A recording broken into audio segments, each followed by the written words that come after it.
हाँ जी भाई साहब, क्या चाहिए? चाय या सिगरेट? अरे नहीं नहीं बहन जी, चाय सिगरेट नहीं चाहिए मुझे। मैं तो आपके ठैये का सौदा करने आया था। अच्छा, वो है क्या? अरे बैठिए बैठिए, आप खड़े क्यों है? बैठिए। अच्छा बहन जी, वैसे दिन का कितने का गल्ला उठ जाता है? जी 2 से 3 हज़ार तक का कमा लेते हैं। बाकी अगर आप चिप्स कुरकुरे वगैरह रखेंगे ना तो और बढ़ जाएगा। भाई साहब कब तक आएंगे? जी वो पास की फैक्ट्री में चाय देने जाते हैं, तो बस महीने के हिसाब करने का है, आते ही होंगे। खुद ही देने जाते हैं? जी वो क्या है ना, जो फैक्ट्री का मालिक है ना 100-300 रुपये टिप दे देता है, तो इसलिए खुद ही जाते हैं। ये तो पहले से इतने कंजूस है, क्या कम करेंगे। कुछ कहा आपने? नहीं नहीं बहन जी, मैं ही कह रहा था वो 50,000 रुपये पूरे ही देने पड़ेंगे या थोड़ी गुंजाइश हो सकती है? वो क्या है ना बहन जी, बड़ी मजबूरी में हूँ। मेरे पिताजी एक छोटे मोटे प्यून है, अगले हफ्ते वो रिटायर हो जाएंगे। अब सारी जिम्मेवारी मेरे कंधों पे आ रही है।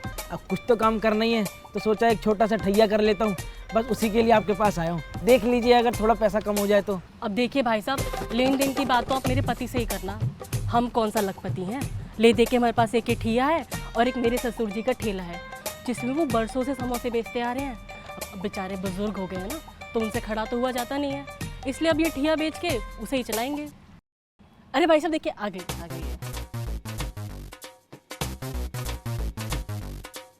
ये भाई साहब हमारा ठिया खरीदने आया है।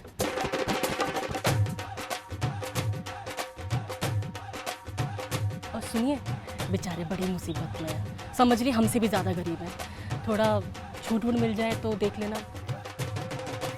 ये और गरीब? अरे ये तो करोड़पति आदमी है। सर आप बेंच पे बैठे, आपको तकलीफ हो रही होगी, सोफा मंगवा दूं? अरे रेस्टोरेंट के मालिक साहब, आपके रेस्टोरेंट का सौदा यहीं कर लेते हैं। अरे क्या हो गया इन दोनों को? कहीं गरीबी से सटिया तो नहीं गए? अरे हमारे तो भाग्य खुल गए भाई, बड़ी बड़ी बिल्डिंगों का सौदा करने वाले बिजनेसमैन हमारा ठिया खरीदने आए। बताओ। हाँ तो भाई साहब रेस्टोरेंट के मालिक थे आप भी, आपका एक रेस्टोरेंट तो आज खरीद लूंगा मैं, बस 2 बचेंगे आपके पास है। हाँ तो कर रहे हैं काम, किसी छुपा थोड़ रहे, झूठ थोड़ी बोल रहे हैं भाई। तुम ही बताओ, तुमने नई थार खरीदी है,